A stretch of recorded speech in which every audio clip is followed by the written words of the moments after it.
Shri Ram, Jai Jai Ram. Om Shri Ram, Jai Jai Ram. Om Shri Ram, Jai Jai Ram. Om Shri Ram, Jai Jai Ram. Om Shri Ram, Jai Jai Ram. Om Shri Ram, Jai Jai Ram. Om Shri Ram, Jai Jai Ram. Om Shri Ram, Jai Jai Ram. Om Shri Ram, Jai Ram, Jai Jai Ram. Om Shri Ram, Jai Ram, Jai Jai Ram. Om Shri Ram, Jai Ram, Jai Jai Ram. Om Shri Ram, Jai Ram, Jai Jai Ram. Hari Om, pranams to you all.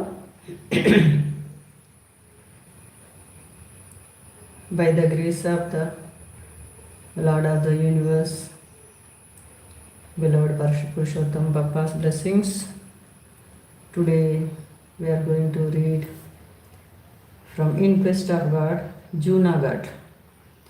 Now the train carried Ramdas to the Junagadh station. It was midday. He was without a guide. At the city gate, he inquired of a policeman if there was a Ram Mandir in the place. He replied that there was a Ram Mandir about 2 miles from the gate, and he pointed out the way leading to it.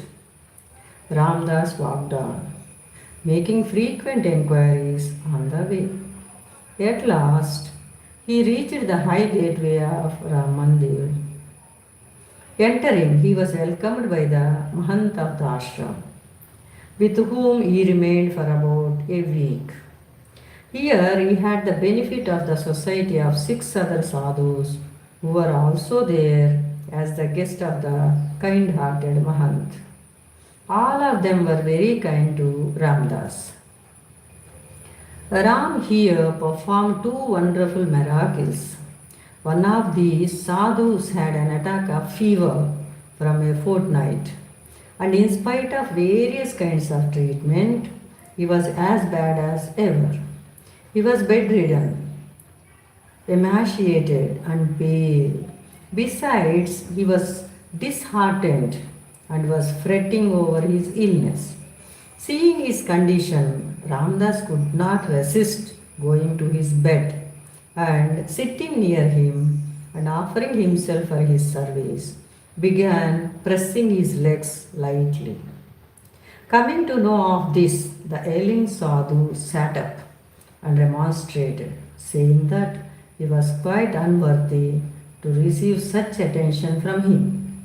He only asked for a blessing from Ramdas that he should be all right by the following day. Ramdas said that he was only a humble slave of Ram and he had no right to bless anybody. Do bless in the name of Ram, he appealed. Well, brother, said Ramdas, may Sri Ram, the protector of all, bless you with health by tomorrow morning. That night, Ram was perhaps busy setting the sadhu right. For next day morning, he was entirely free from fever and was moving about in good cheer and health. This marvelous cure by Ram, for working which he had made humble Ramdas his tool, made quite a sensation in the ashram. So he became the object of considerable attention and love from all in the ashram. About 3 or 4 days later, another sadhu fell ill. He too asked Ramdas to bless him in the same way as he had done the other one. Ramdas prayed again to Ram as requested. O Ram, what a powerful being thou art. The second sadhu also recovered by the following morning. All glory to thee, Ram. Ramdas was not made to remain in this ashram long. He met one day the same sannyasi who had guided him to Dharmapuri. He had evinced a great liking for Ramdas. Now he took him up and brought him to another ashram belonging to a well-known sannyasi of Junagadh. Ashram or Akhada as it was called, Ramdas was loved by all sannyasis. There were about 15 of them. Ram's intention in taking him to Junagadh was to enable him to scale the heights of the famous hill of Girinar, the seat of Guru Dattatreya and Mother Ambaji. He expressed this wish to Kashi Girji, who proposed also to accompany him on his climb. Ram's kindness is indeed very great. A day was fixed, and one night he mounted the steps of Girinar with the Kashi Girji and 6 other sannyasis who were also in the party. The total number of steps to be mounted in order to reach the summit of the hills was about 9,000 6,000 steps were covered, and they reached at about 3 after midnight the ashram of a sannyasi whose name was Shankar Giriji. Here a halt was made for the night. Cold on the hill was severe. Ram was kind and his bhajan was so sweet. Next morning the party climbed further up and reached first the temple of Mother Ambaji and then ascending a flight of steps mounted again the highest peak among those hills. While nearing this peak, the steps were irregular and slippery, but Ram led all up safely. Here on the summit are the footprints of Guru Dattatreya. Hundreds of pilgrims are every day ascending these hills for the darshan of these holy footprints. To sit on the edge of this peak and to have a sweeping look all round is to present to the gaze a most enthralling sight. The charming landscapes on all sides, the distant hills painted with green and yellow, the vast blue expanse of the sky overhead, and the thin silvery streaks of sparkling water streaming down the smooth and shining sides of rocks are all scenes that elevate the looker onto regions at once mystic and celestial. On getting down this hill halfway, the party visited some caves occupied by Mahatmas and had the uncommon pleasure of their society. Then were visited the various reservoirs of water on the slopes of the hills. At length they returned at noon to the hospitable ashram of Shankaragirji. After dinner the party started on their downward journey and reached Junagadh in the evening. Next day all the sannyasis of the party were complaining of stiffness and pain in their limbs. Some of them for 2 or 3 days could only hobble along. But Ram was so kind to Ramdas that he did not feel any pain or stiffness in his legs. Now Ram made him acquainted with 2 young friends, Mangal and Kantilal. Mangalal and Kantilal. Maganlal and Kantilal, both of whom conceived a great love for him. In their company, he spent a few very happy days. They would take him every evening for walks in the public gardens and among groves of trees. Once in their company, Ramdas ascended a small hill called Lakshman Tekri. They also introduced him to some Muslim friends of the place who were all very kind to him. A visit was paid to the Datar mosque at the foot of the Datar hills. Mangalal made him acquainted with several friends of Junagadh who were all uniformly kind to Ramdas. Mangalal arranged for his journey to Somnath, a noted shrine of great historical importance. Ramdas duly proceeded to this shrine in the company of Gujarati friend who met him at the railway station by the grace of Ram. This friend, on reaching Veraval station, as arranged by Magalal, took him to the house of a rich merchant of the place, a relation of Magalal.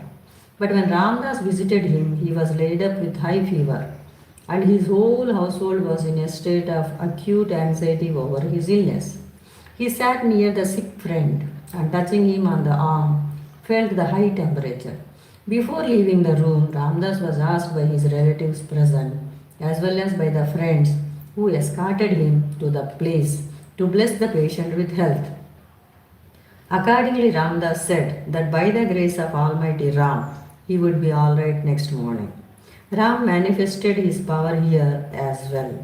The patient was entirely free from all fever next day morning. He was having the attack of fever for 5 days past without intermission. By Ram's grace, now the fever having left him, he was able to walk out to his place of business. Ramdas was staying in the topmost story of his shop, a huge building. Here too all were kind to him. He duly visited the ruins and the temples of Somnath. The underground cave in which there is the huge image of Somnath was entered, and he stood before the idol. Here again he felt thrills of ecstasy in the presence of Somnath. Here again he felt thrills of ecstasy in the presence of Somnath. He bathed in the river a little away from the temple, returning to Veraval. Ramdas expressed to the merchant friend, as prompted by Ram, his wish to visit Prachi and Muddi Goraknath, and said that he would go on foot early next morning. No, Swamiji, said the kind merchant, you should not go on foot. I shall engage a bullock cart for you. For the road leading to these places is so rugged and rough that even a horse carriage cannot be driven over there. Moreover, you have to cover a distance of 16 miles, which is a long distance for a weak man like you to walk through. Although Ramdas was against the proposal, he was prevailed upon by the friend to sit in a cart along with some other friends who were also bound for Prachi. The kind friend dropped into his pocket a small kerchief to which were tied rupees 2 for cart hire and from Prachi. The cart started before daybreak. They had not travelled half a mile when Ramdas saw the driver beating the bullocks with a heavy stick. He, of course, could not bear the sight. He felt as if the blows were delivered on his own back. He appealed to the driver not to inflict injury on the bullocks. He replied that the bullocks would not go if they were not chastised. Ram now commanded Ramdas to give up the cart at once. After paying rupee 1, his hare, he got down and walked the distance and reached Prachi about midday. And he was proceeding, he happened to pass close to a poorly dressed man with a bundle on his back. Seeing Ramdas, he quickly moved out of the way and began walking at the other end of the road. Proceeding a little further, he met another man coming from the opposite direction, and both greeted each other with Ram Ram. After going a little further, Ramdas questioned him why he was moving so far away from him, to which he replied that he was a pariah. Oh, but you are Ramdas' brother, all the same. So saying, Ramdas approached him and took him by the hand. He stared at Ramdas in confusion. I am a Dhed by caste, he again said. Ramdas is your brother, repeated Ramdas. A man who has the name of Ram on his lips is superior to a Brahmin. In the eyes of Ram, all are equal. Until he parted, Ramdas went on talking to him about the glory of Ram. Now he took a side track and separated from Ramdas, who then fell into the company of a Muslim friend driving a horse loaded with some merchandise. This friend, whose nature was simple and childlike, gave him much pleasure by his society until Ramdas reached Prachi. Bathing in the large tank into which a river was flowing, he visited several mandirs, met two sadhus of the place, and then started on his return journey and reached in the evening the shrine called Muddi Goraknath. Here he remained for a night in the society of sadhus of the temple, which is also a cave, entrance to which can only be gained by descending a number of stone steps. Starting from there, early next morning, he reached Veraval in the forenoon. The first thing he did was to return the balance of rupee 1 to the merchant. He had walked all the way with enthusiasm, repeating according to his own the sacred Ram mantra. The following day, he went back by train to Junagadh. Maganlal and Kantilal heartily welcomed him back. They pressed him to remain in Junagadh for some days more. He agreed to do so by Ram's will, provided he was allowed to remain in solitude where he could spend his days in entire devotion to and meditation of Ram. Accordingly, Ram himself pitched upon a place called Muchukund Muchkund Rishi's ashram. This is situated right in the midst of the dense jungle over a hill on the way to Girnar, about 4 miles from Junagadh. There is a temple here in ruins, besides a number of samadhis in a neglected condition. The place has consequently a weird appearance. Om Shri Ram Jai Ram Jai Jai Ram. Om Shri Ram Jai Ram Jai Jai Ram. Om Shri Ram Jai Ram Jai Jai Ram. By Papa's grace, let him also bless us all in all conditions, in all situations, with all people, to maintain our equipoise, friendly nature. Om Shri Ram Jai Ram Jai Jai Ram. Om Shri Ram Jai Ram Jai Jai Ram. Om Shri Ram Jai Ram Jai Jai. Hari Om, pranams to you all. Hari Om.